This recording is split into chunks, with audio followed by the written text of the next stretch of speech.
Hello guys, it's Medicos library video for you. Topic is hiatus hernia.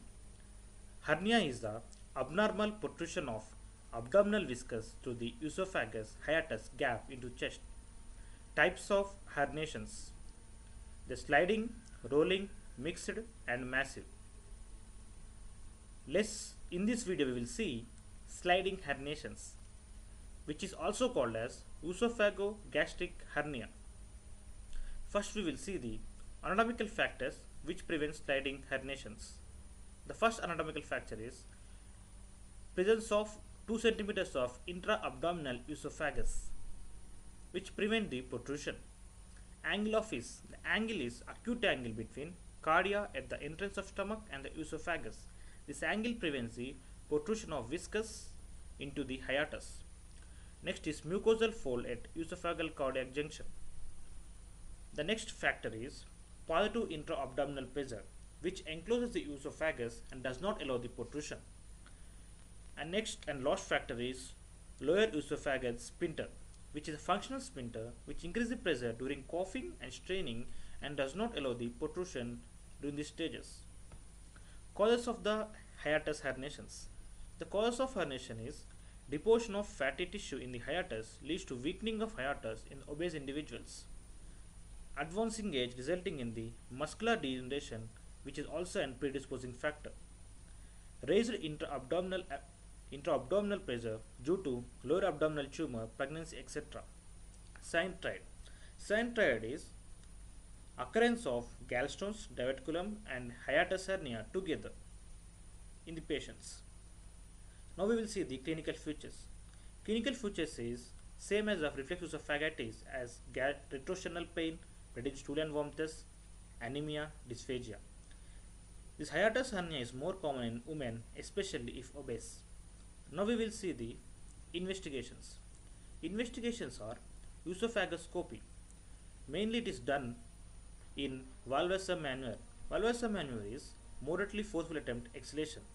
We can see sphincter in more patches and herniation of the gastric mucosa fold. Reflex of gastric acid is the most valuable sign. Barium will demonstrate gastroesophageal reflex in Trendelenburg position, which is head down position. Now we will see the treatment. The treatment first is conservative.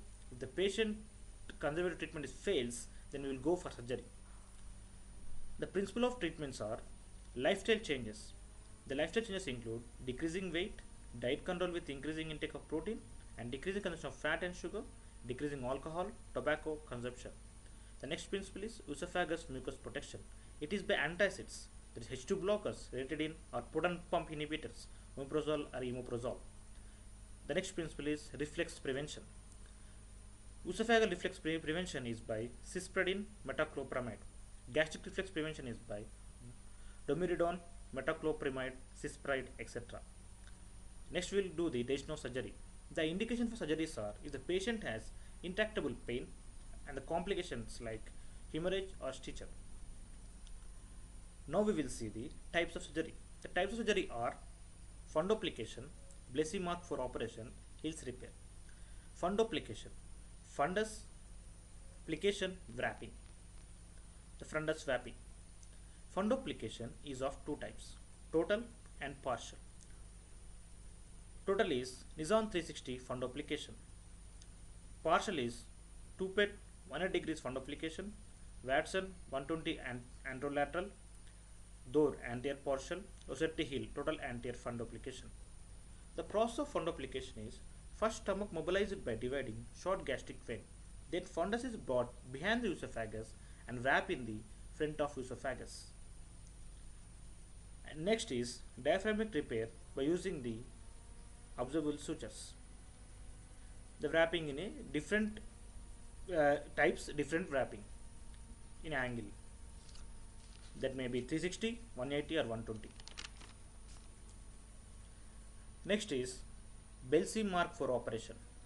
The Belsey 4 mark operation, 3 layers of sutures via thoracotomy is done. In first row, 4 interrupted silk matted sutures between anterior surface of esophagus and adjacent fundus of the stomach, so as to wrap the stomach around the anterior 2/3 of the esophagus. In the second row, suture between esophagus gastric junction and under surface of the diaphragm to maintain the junction below the diaphragm. In third row is posterior sutures to tighten the opening and thus formation of the wrapping. Next is heel repair. Heel repair is mainly repair of median arcuate ligament. In this, long intra-abdominal segment of esophagus firmly fixed below the diaphragm by anchoring the gastro-esophageal junction to the cruciate ligament as described in the posterior gastroflexy. I hope this video helps you. Please like, share and subscribe.